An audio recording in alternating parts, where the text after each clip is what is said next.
તો જેતપુરથી મહત્વપૂર્ણ સમાચાર સામે આવી રહ્યા છે, જ્યાં જેતપુરના નવાગઢ વિસ્તારમાં મકાનની છત ધરાશાયી જેતપુરના નવાગઢ વિસ્તારમાં મકાનની છત ધરાશાયી થવાનો મામલો સામે આવ્યો છે, જ્યાં મકાનની છત ધરાશાયી થતા એક વ્યક્તિ દબાયો ત્યારે જેસીબી અને ક્રેનથી દબાયેલા વ્યક્તિને બહાર કાઢવામાં આવ્યો। ત્યારે નવાગઢ બળદેવની ધાર નાગબાઈ વિસ્તારનો બનાવ છે, જ્યાં મકાનની છત તોડતા જે કામ ચાલુ હતું ત્યારે આ બનાવ બન્યો હતો।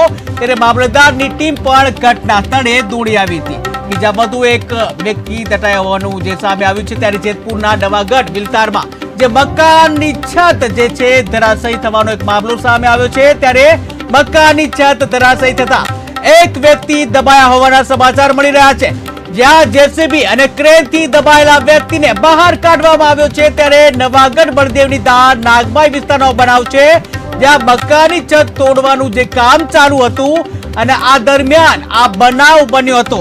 ત્યારે મામલતદારની ટીમ પણ ઘટના સ્થળે દોડી આવી હતી। ત્યારે આ સાથે જ સંવાદદાતા ધ્રુવ મારું જોડાઈ ગયા છે। જે ધ્રુવ, વાત કરવામાં આવે કે જેતપુરના નવાગઢ વિસ્તારમાં મકાનની છત ધરાશાયી થવાનો મામલો સામે આવ્યો છે, શું છે વધુ વિગત? ચોક્કસથી જણાવી દો કે જેતપુર નવાગઢ બળદેવની ધાર નાગબાઈ વિસ્તારમાં મકાનની છત ધરાશાયી થઈ ગઈ છે।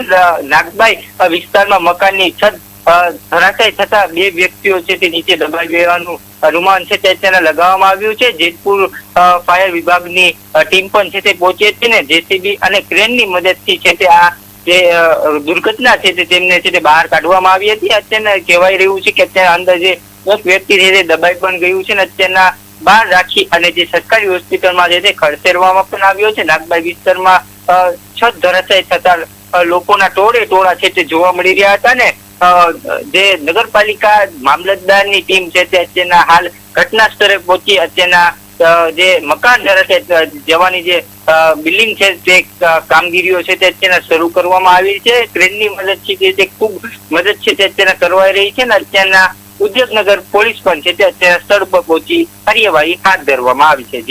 જી ધ્રુવ, વધુ કહેવામાં આવે કે આપે જણાવ્યું કે બે વ્યક્તિ દટાયા હોવાની આશંકા છે, ત્યારે જે એક વ્યક્તિને બહાર કાઢવામાં આવ્યો છે, ત્યારે જે બહાર કાઢવામાં જે વ્યક્તિ આવ્યો છે તેની અત્યારે હાલત શું છે?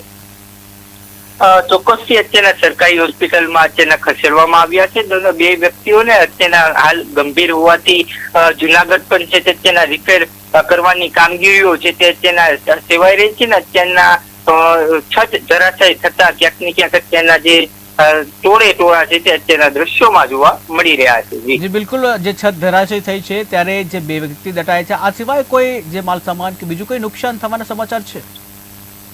કામ જે કહેવામાં આવી રહ્યું છે કે કામગીરીઓ છે તે છતની શરૂ થતા જે પોલીસ પણ છે તે ઘટના સ્થળે પહોંચી અને તપાસમાં જણાવ્યું છે કે અત્યારના જે છતની કામગીરીઓ છે તે શરૂ થતા જે સ્લેબ પણ છે તે ધરાશાયી થતા અત્યારના બે વ્યક્તિઓ કામ કરતી વખતે નીચે દબાઈ ગયેલ છે। જી વધુમાં વાત કરવામાં આવે કે મામલતદારની ટીમ પણ ઘટના સ્થળે દોડી આવી છે, ત્યારે મામલતદારની ટીમ તરફથી કોઈ નિવેદન આવ્યું છે?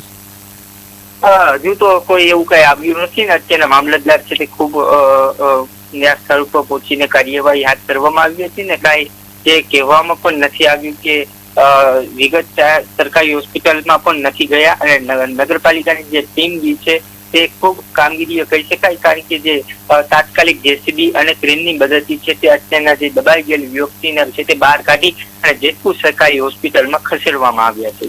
જી, આ મકાનની છત તોડવાનું જે કામ ચાલુ હતું ત્યારે આ મકાન આશરે કેટલું જૂનું હોઈ શકે કે આખરે કેવી રીતે આ ઘટના ઘટી?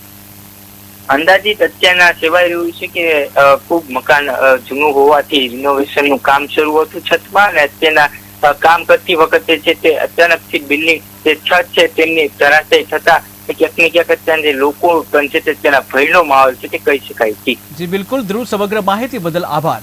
તો જેતપુરના નવાગઢ વિસ્તારમાં જે મકાનની છત ધરાશાયી થઈ છે અને જેમાં એક વ્યક્તિ દબાયો હતો, ત્યારે જેસીબી અને ક્રેનની મદદથી દબાયેલા વ્યક્તિને બહાર કાઢવામાં આવ્યો છે, જ્યાં જે મકાનની જે છત છે તોડવાનું કામ ચાલુ રહ્યું હતું અને એ દરમિયાન આ ઘટના ઘટી હતી। ત્યારે મામલતદાર સહિતની ટીમ ઘટના સ્થળે પહોંચી હતી।